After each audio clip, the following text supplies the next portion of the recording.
계속 야곱에 대한 이야기를 보고 있습니다. 지난주에 30장까지 얘기했고, 지난주에 얘기 가운데 야곱이 이제 아들들을 낳는 장면을 보게 되었습니다. 그리고 오늘은 야곱이 많은 재물들을 갖고 이제 다시 예전 고향으로 돌아가는 과정을 보게 되는데, 오늘 본문은요, 야곱의 인생 가운데 아주 중요한 전환점이 되는 부분입니다. 야곱이요, 우리도 모르는 사이에 완벽하게 변화된 모습으로 이 본문에서 등장하는 것을 보게 돼요.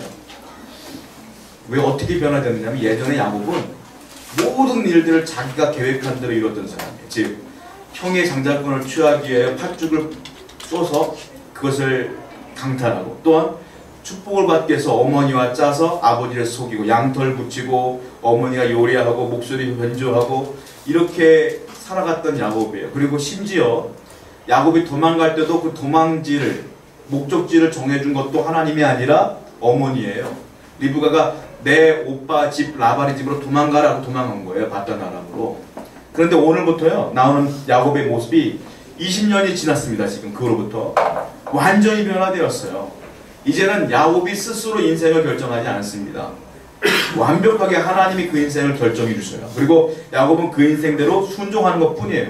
어떻게 변할 수 있었을까? 그런 고민을 하게 됩니다. 한번 볼까요? 오늘 본문 13절 말씀을 보십시오. 하나님께서 그 인생을 결정해 주십니다. 13절 읽겠습니다. 시작. 나는 벨레의 하나님이라 내가 거기서 기둥에 기름을 붓고 거기서 내게 서원하였으니 지금 일어나 이곳을 떠나서 네 출생지로 돌아가라 하셨느니라. 야곱은요, 돌아갈 생각이 없었어요. 20년 동안 살다 보니까, 자, 7년 일해서 라헬을 얻었죠. 또 7년을 얻더니 레아를 얻었어요. 그리고 마지막 6년은 자기가 일함으로 말미암아 삭을 다 받았어요. 그런데 놀라운 일이 벌어졌어요. 어떻게 되면 양이 다 하얀 양인데, 야곱이 라반에게 얘기를 합니다. 새끼를 낳았을 때 얼룩무늬 점 있는 것이 있으면 다 내게 주시오. 그리고 하얀 양은 당신의 것이오. 그때 라반이 괜찮아요. 왜냐? 자기가 조치를 취할 수가 있는 거예요. 얼룩무늬 있는 것, 점 있는 것은 몰래 가둬놓고, 양을 칠 때는 하얀 양만 내보내는 거예요. 그러니까 이것들이 하얀 양만 있으니 어떻게 얼룩무늬가 나올 수 있으며 점무늬가 나올 수 있겠어요. 근데 이상한 일이 벌어지죠. 새끼를 낳으면 다 아롱진 것, 점 있는 것, 줄무늬 있는 거가 나오는 거예요. 그래서 이 모든 소유가 다 야곱에게로 갑니다. 6년은 삭을 받는데 6년 동안 완전히 부자가 돼요, 야곱이. 그리고 20년이 딱 채워지는 거예요. 그런데 살만하니까 하나님 13절 말씀 보니까 이제 이곳을 떠나랍니다. 떠나서 이제 원래 있던 에서가 살고 있는, 너의 아버지가 살고 있는 곳으로 돌아가라는 거예요. 이게 쉬운 일이 아닙니다. 왜냐하면 이 당시 야곱의 나이가 97세예요. 77세에 도망왔으니까 20년을 넣으면 97세잖아요. 97세 먹은 할아버지에게 다시 가라는 건 쉬운 일이 아니에요. 자, 그러나 여기서 우리가 하나 깨달아야 될 게 있어요. 뭐냐면 야곱은 이제부터 하나님의 인도하심을 받게 되는데요. 하나님의 인도하심을 받는 사람은요, 아무나 받는 게 아니라는 거예요. 하나님의 자녀만 하나님의 인도하심을 받습니다. 우리 그리스도인들은 살아가면서 세 가지 확신을 가져야 됩니다. 첫 번째는 구원의 확신이에요. 여러분들이 어떤 삶을 살든지 간에 예수를 믿음으로 말미암아 구원을 얻고 천국을 가요. 그렇기 때문에 그 믿음이 있기 때문에 여러분들이 여기 있는 거 아니겠어요? 그 확신을 가지셔야 돼요. 이것이 흔들려 버리면 신앙생활의 기준이 흔들리는 거예요. 여러분들은 분명히 구원의 확신을 가져야 될 줄로 믿습니다. 두 번째 확신이 있어요. 뭐냐면 기도 응답의 확신이에요. 기도하자 하는데 기도 응답 주실 확신이 없으면 누가 기도할 수 있겠습니까? 그 기도는 믿음의 기도가 아닙니다. 의심의 기도죠. 그러므로 믿는 사람들이 기도할 때는 반드시 하나님께서 응답하신다, 이 확신을 갖고 기도하시기 바랍니다. 세 번째 확신이 있어요. 뭘 가져야 되냐면 하나님이 내 길을 반드시 인도하신다, 인도하심의 확신이에요. 이 세 가지 확신이 있어야 돼요. 구원의 확신, 기도 응답의 확신, 하나님의 인도하심의 확신. 이것이 없으면 신앙생활이 굉장히 어렵습니다. 여러분, 하나님의 백성은 반드시 하나님이 인도하셔요. 분명히 성경에 써 있습니다. 로마서 한번 볼게요. 로마서 8장 14절 말씀이에요. 한번 같이 읽어보겠습니다. 시작. 우리 하나님의 영으로 인도함을 받는 사람은 곧 하나님이 아니니라. 하나님의 영이 뭡니까? 성령입니다. 하나님의 영, 성령께서 지금 우리를 인도하시는데 누구를 인도하시냐면 하나님의 아들을 인도한대요. 즉 하나님의 아들 누구냐? 하나님의 백성, 하나님의 자녀, 바로 우리를 말하는 거예요. 즉 하나님의 자녀가 된 사람은 한 명도 낙오됨이 없이 모든 이가 하나님의 인도하심을 받는다 이겁니다. 그러므로 여러분의 인생이 좀 막히는 것 같아도, 돌아가는 것 같아도, 자꾸 거꾸러지는 것 같아도 하나님의 인도하심이 있는 거예요. 더 망부러질 수 있음에도 불구하고 하나님이 막고 있는 거예요. 그러므로 하나님이 인도하시고 있다라는 확신을 가지시고 살아가시기 바라요. 자, 그렇다면 우리가 질문할 게 있어요.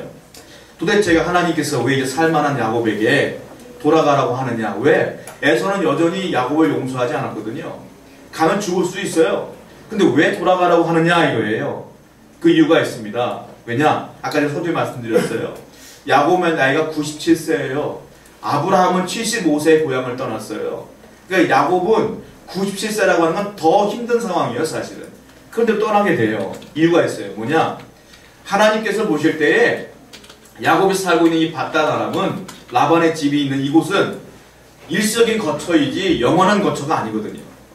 야곱도 그건 알고 있었어요. 왜냐하면 자기는 며칠 동안만 머물다 돌아가려고 했는데 그게 안 됐잖아요.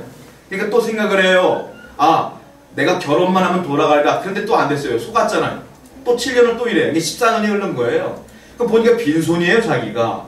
돈이 있어야 될 거 아니에요. 6년을 더 일한 거예요. 20년이 산 겁니다.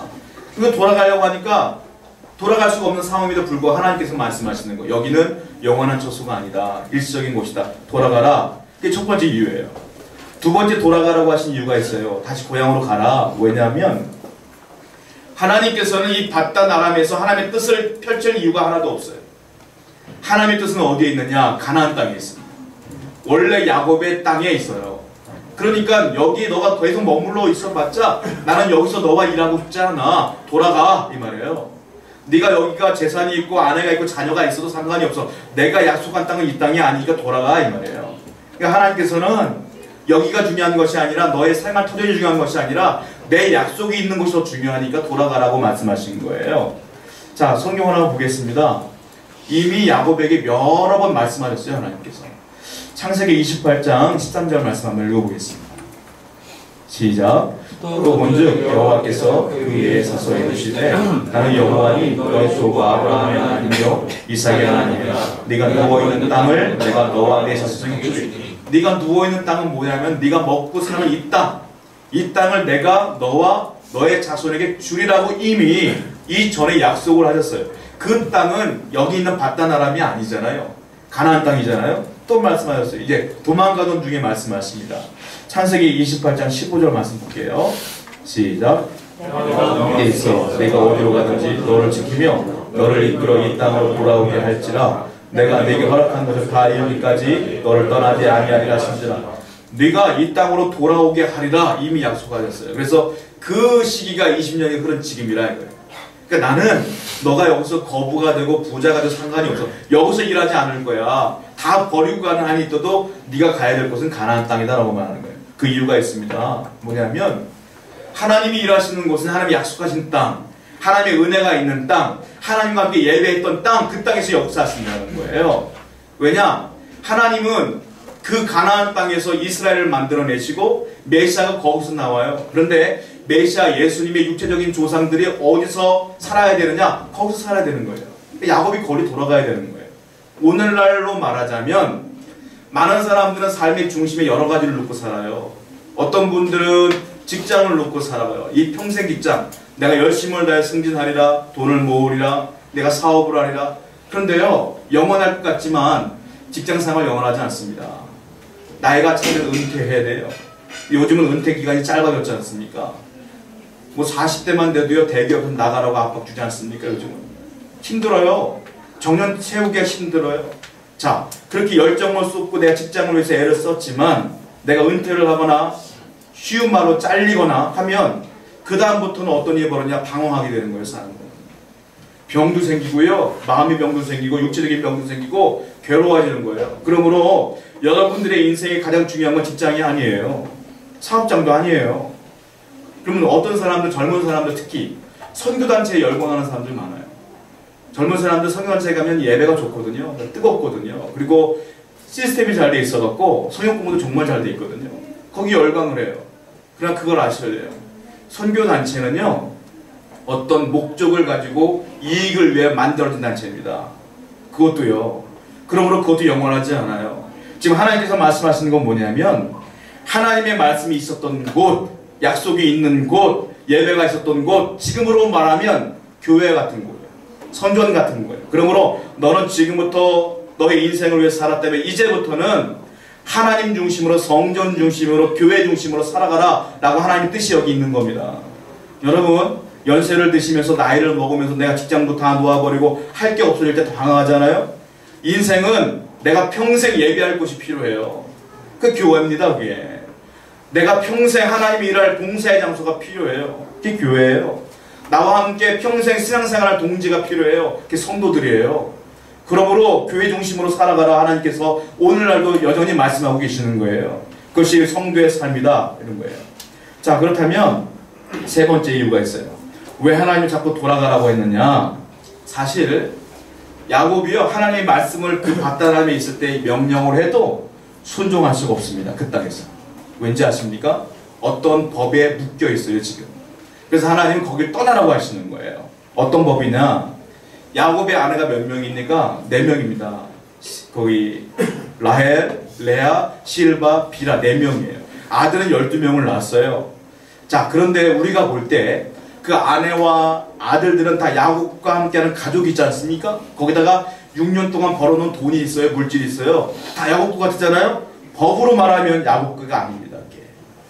야곱 거가 아니에요. 누구 거냐? 라반의 것이에요. 왜? 이 유대의 법에 뭐가 있느냐면 주인이 자기 노예에게 줬던 재물, 주인이 노예에게 줬던 아내 전부 다 자기 것이 아니라 주인 거예요. 그러니까 라반의 입장에서 볼 때는 이 야곱이 사촌지간이 아니고 삼촌과 조카 사이가 아니라 노예와 주인 사이인 거예요. 라반의 입장에서. 라반의 입술로 고백한 걸 보십시오. 창세기 31장 43절입니다. 보십시오. 31장 43절 시작.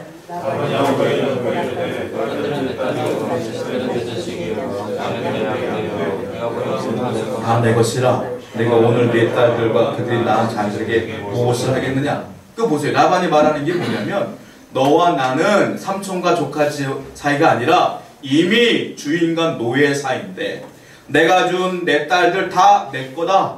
네 아내 아니다. 내가 준 네가 낳은 네 아들들 다 내 거다. 이 말이에요. 지금 라반이 하는 말이에요. 그리고 네가 소유한 재물들 다 내 거다. 그러니까 한 말이 뭐냐면은 만약에 이사를 가잖아요. 이 상황에서 그럼 야곱은 혼자 가는 거예요. 그러니까 하나님께서 이 바다나람에 있을 때 하나님의 뜻을 펼칠 수가 없어요.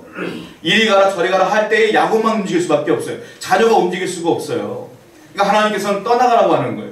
그래서 제가 성경을 읽다가 궁금했던 것 중에 하나 이거예요. 뭐냐면 그 뒤에 야곱과 그 가족이 삼촌 라반의 집에서 떠나게 되는데 마치 그 모습이 도망가는 것처럼 보이지 않습니까?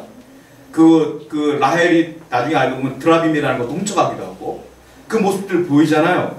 그거 왜 그랬을까? 그냥 떠나면 되는데 자유롭게 안녕하고 포옹하고 가면 되는데 왜 이렇게 도망가는 것처럼 보였을까라고 했던 그 고민이 있었어요. 근데 성경을 더 연구해보니까 이런 거예요. 지금 도망갈 수밖에 없는 거예요. 도망가지 않으면 다 뺏기는 거거든요. 그러니까 지금 도망가는 거예요 지금. 그렇게 떠나갈 수밖에 없는 상황이다 이겁니다. 다른 말로 이걸 알아야 돼요. 뭐냐면 야곱은 고민이 많아요. 20년에 고민했을 거예요. 내가 언제 떠날까. 그러나 결정을 못합니다. 떠나갈 수가 없어요. 그래서 하나님께서 오늘 본문에서 떠나가라고 말씀하셨잖아요. 그래서 결정을 하는 거 아니겠어요?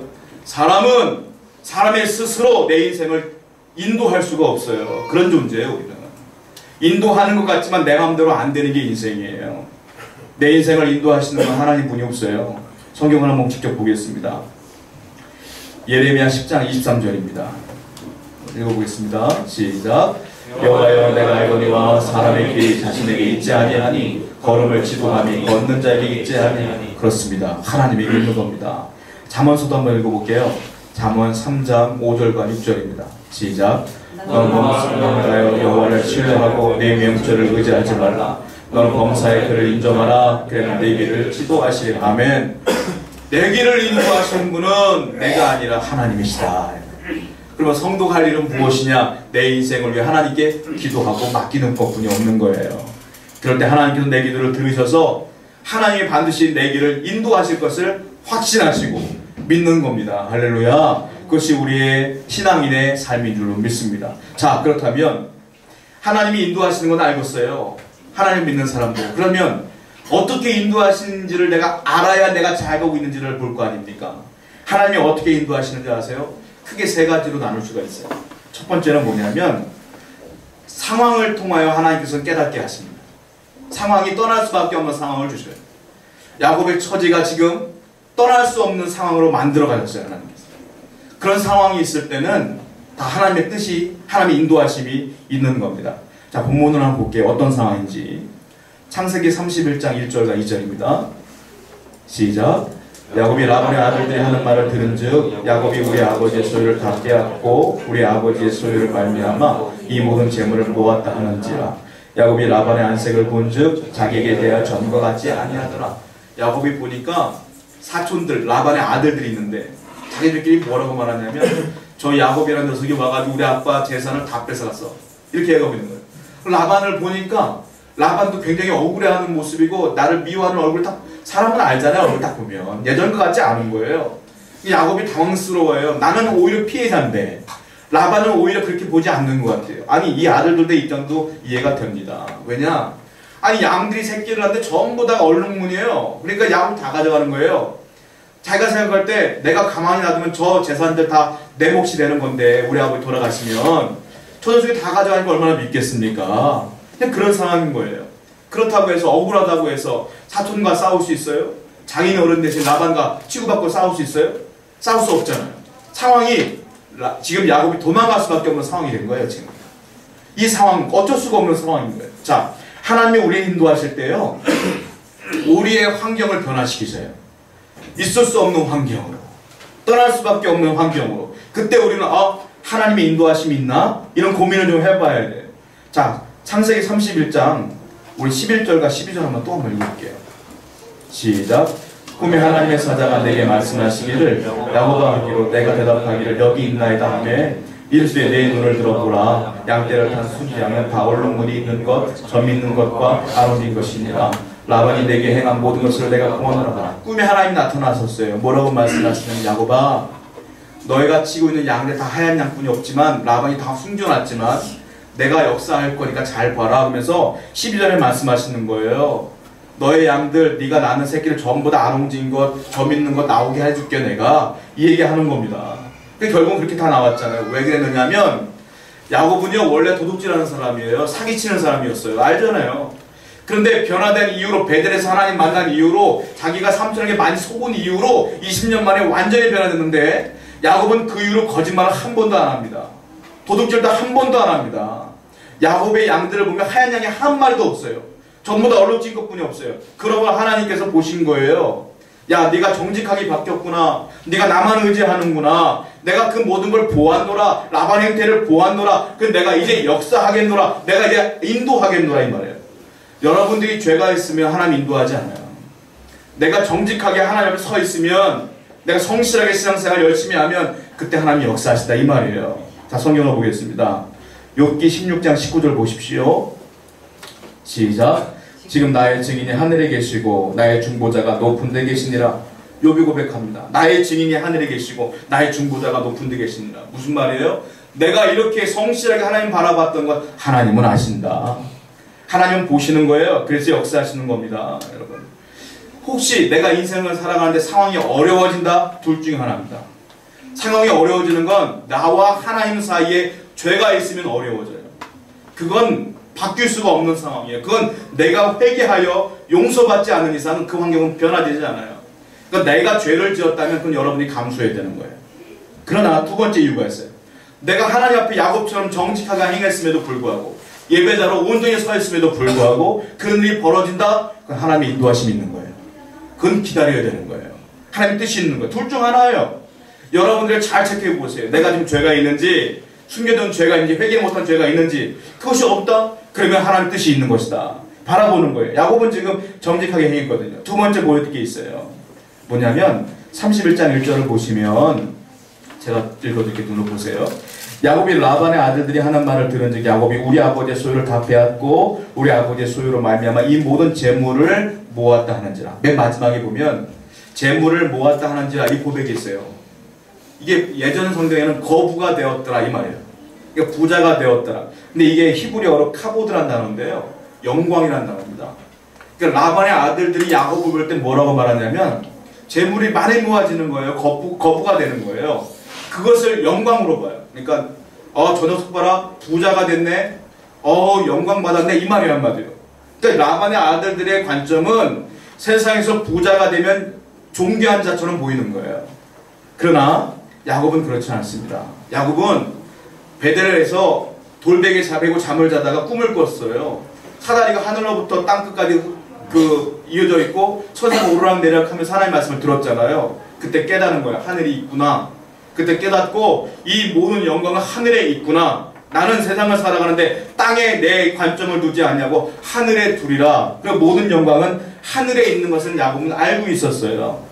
그렇기 때문에 이들의 관점과 야곱의 관점이 달랐기 때문에 하나님은 너는 하늘을 바라보는 자구나. 내가 네 길을 인도할게 그런 거예요. 하나님 앞에 정직히 행할 때 그리고 하늘의 영광이 있다고 믿고 살아갈 때 그때 하나님이 인도하신다는 거예요. 여러분의 관점을 땅에 두는 순간 하나님은 여러분과 함께하지 않아요. 자, 성경을 보겠습니다. 고린도후서 4장 17절과 18절입니다.